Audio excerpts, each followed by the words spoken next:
મંદતર સાધક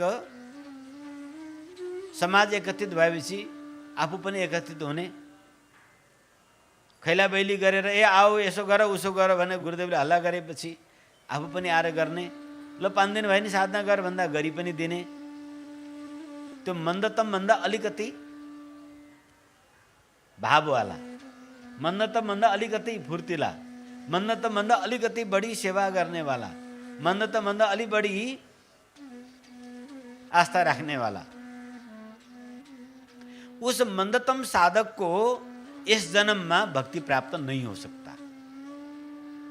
जो मंदतम साधक है इस जन्म में उसको भक्ति प्राप्त नहीं हो सकती, कई जन्म लगेंगे उसको। चलो कम से कम साल में 1 बार 2 बार 3 बार मंदिर तो जाने लगा, कुछ नहीं तो यही तो सही। चलो कभी कभार साधु के पास तो जाने लगा, जाते जाते कर काप में या प्रभाव में दीक्षा तो ले लिया। ये शुरुआत भी ठीक है, कुछ नहीं करने के बजाय तो ठीक है। कभी आज मंदिर गया तो कभी कल गुरु के पास जाएगा, और कभी कभी जाने लगा तो बार बार जाने लगेगा, कभी कभी जाप करने लगेगा तो फिर रोज करने लग जाएगा। तो कभी कभी शुरू तो, पर इस प्रकार के जो मंदतम साधक कहलाते हैं, ये मंदतम साधक कई जन्म उनको उत्तम साधक बनने में लग जाता है। दूसरा है मंदतर साधक। मंदतर साधक मंदतम से अली कुछ ज्यादा गुरु के पास जाता है, थोड़ा बहुत सुन भी लेता है। हाँ, गुरु जी अगर 1 घंटे बोल रहे हैं तो आधा घंटा सुन के चला जाएगा। हाँ, ऐसे मंदतर साधक को यहाँ कुछ महापुरुषों ने कितने जन्म समय लगेंगे ये भी निर्धारित किया है। मंदतर साधक उसी गति से चलता रहा तो उसको मध्यम उत्तम साधक बनने में 100 जन्म लगेंगे, और मंदतर साधक को 10 जन्म लगेगा। अब मंद साधक वह है गुरुजी के कहने के बाद वो करता है, जो आदेश मिल जाए वो करता है। साल में कम से कम 10-15 दिन गुरुदेव के सामने समय व्यतीत करता है। साल में कम से कम 10-15 बार गुरुदेव का दर्शन करता है।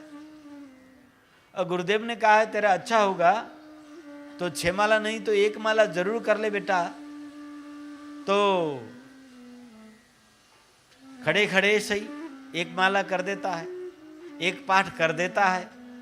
हाँ, पर करता है, छोड़ता नहीं है। 1 माला हो तो भी रोज करता है, 5 मिनट हो तो भी रोज बैठता है, और 2-5 रुपया समय समय में सहयोग भी करता है। और आसपास नजदीक में गुरुजी आ जाए तो अगुवाई करने माला उला लेके भी चला जाता है, या गुरु आश्रम में कार्यक्रम हो रहा हो वहां भी चला जाता है। साधु संत मंदिर को देख के नमन करता है। उनमें थोड़ा बहुत भाव है। ऐसे मंद साधक को मध्यम साधक बनने में 3 जन्म लगते हैं।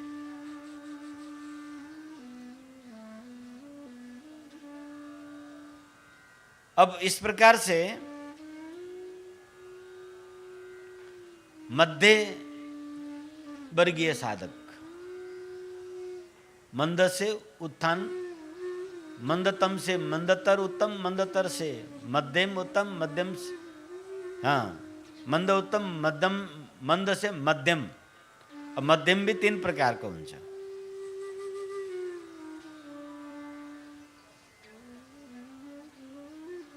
मध्यमतम, मध्यमतर अनि मध्यम। मध्यमतम साधक वह है जो अपनी परंपरा का ख्याल रखता है। मैं दीक्षित हूं, मैं एक साधक हूं, मैं वैष्णव हूं, अथवा मैं शैवी हूं, अपनी संस्कार संस्कृति पर वो तत्पर रहता है और सब चाड़ पर्व उत्सव इन सब में इष्ट उपासना करता है। ग्रहण आदि में का नियम पालन करता है, चाहे थोड़ा ही हो नित्य संध्या बंदन करता है, चाहे 2 रुपया हो गुरु सेवा संत सेवा निकालता है। जब कभी समय मिल जाए दौड़ के गुरुदेव के पास पहुंच जाता है। ये मध्यमतम साधक का लक्षण है। ये मध्यमतम साधक उत्तम साधक बनने के लिए 2 जन्म लगते हैं, अथवा वो लगातार करता रहता है तो उसी जन्म में भी वो प्रगति कर सकता है। दूसरे इससे जब अगले श्रेणी में पहुंचते हैं तो मध्यमतर साधक कर्मठ होते हैं। ये नित्य नियम को सब काम छोड़ के भी पालन करते हैं। गुरुदेव ने कहा 2 घड़ी साधना करना है तो हर हालत में करना है।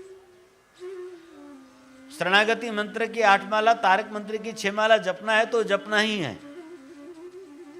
हर चाड़ पर्व उत्सव, भगवान के जन्माष्टमी, एकादशी लगायत 29 व्रत, 24 एकादशी और 5 जयंती, आचार्य जयंती, श्री राम नवमी जयंती, शिवरात्रि, जन्माष्टमी, बामन नरसिंह जयंती आदि भगवान का मुख्य मुख्य अवतार का जयंती में व्रत उपासना उत्सव करता हो। अपना धन का हिस्सा निकालकर मठ मंदिर गुरुदेव के सहायता में लग जाता हो। बल के काम में वो कहीं भी तत्पर हो जाता हो। ऐसे मंदतर साधक 10 वर्ष में, मध्यमतर साधक 10 वर्ष में मध्यम साधक के कोटि में आ जाता है। मध्यम साधक वह है जो जीवन को, श्वास को एक हिस्सा मेरा उपासना के लिए होना चाहिए। इस जन्म में हमें भक्ति करके समय भगवत चरण में आश्रित होकर बिताना है, भगवान को होकर भोग भोगना है, भगवान को अर्पण करके भोजन करना है, गुरुदेव के सत्संग के आधार में जीवन चलाना है।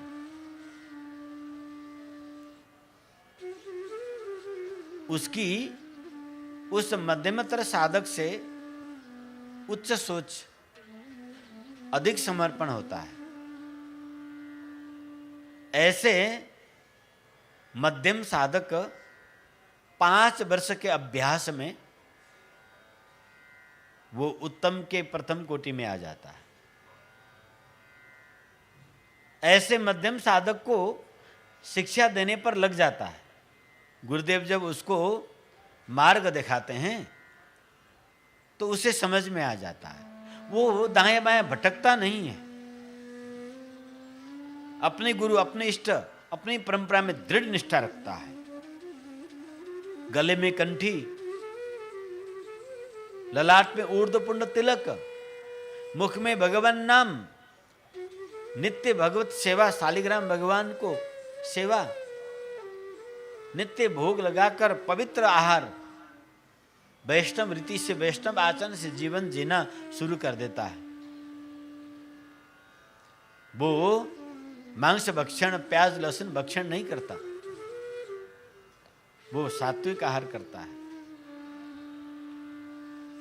घर में विरोधी भी हो तो सबसे लड़के भी अपना नियम पालन करता है। ऐसे मंद साधक 5 वर्ष के उपदेश में, संगत में वो उत्तम बन जाता है। उत्तम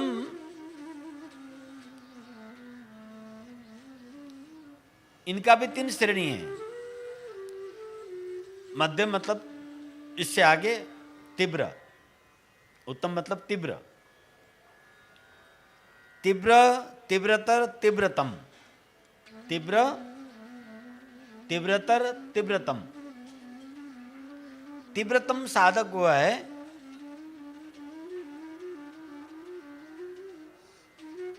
उससे गुरुदेव से संकेत मिलते ही, मतलब गुरुदेव डायरेक्ट उसको कहना नहीं पड़ता, उसको ये जानकारी मिली कहीं से भी कि गुरुदेव कोई यज्ञ करने जा रहे हैं, वहां बढ़ चढ़ के पहले अपने पहुंच जाता है।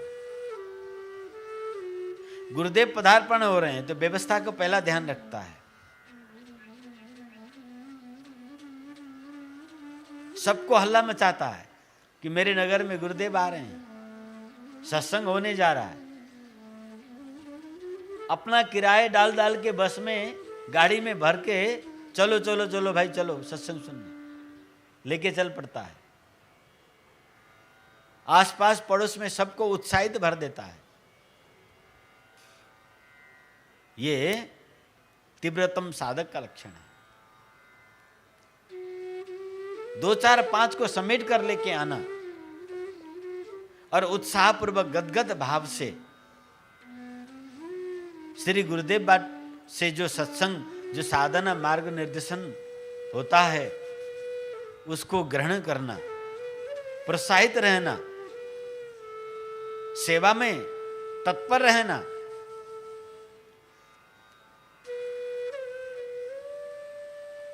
ये तीव्रतम उत्तमतम साधक का लक्षण है। ऐसे साधक को वो भगवत कृपा में रहता है, उसके लिए कोई समय निर्धारित नहीं है। जैसे पहुंचा गुरु चरण में, जैसे दीक्षा लिया वो समर्पित हो गया, वो गुरुदेव का है, वो ठाकुर जी का है। उससे कोई लंबी चौड़ी जप तप या व्रत या बड़े अध्ययन करने की आवश्यकता नहीं है। उसकी स्वतः हृदय में भाव भक्ति संस्कार जागृत हो जाता है। उसे सिखाना जरूरत नहीं पड़ता, वो स्वतः शुद्ध रहने शुरू कर देता है। वो स्वतः शौच इंद्रिय निग्रह में अपने को नियम पालन करने लग जाता है। उसे ये नहीं कहना पड़ता है कि तुम प्याज लहसुन छोड़ो, वो स्वतः छोड़ देता है। मैं तो वैष्णव हो गया हूं, मैं तो गुरुदेव को हो गया हूं, अब मुझे ऐसा ऐसा कर्म जो गलत मार्ग में ले जाने वाले नहीं करना है। परिवार भले ही विरोध करता रहे, पति विरोध करे, पत्नी विरोध करे, वो पीछे नहीं हटता, झगड़ा करके भी अपने मार्ग में लगेगा। ऐसा तीव्रतम साधक का लक्षण है।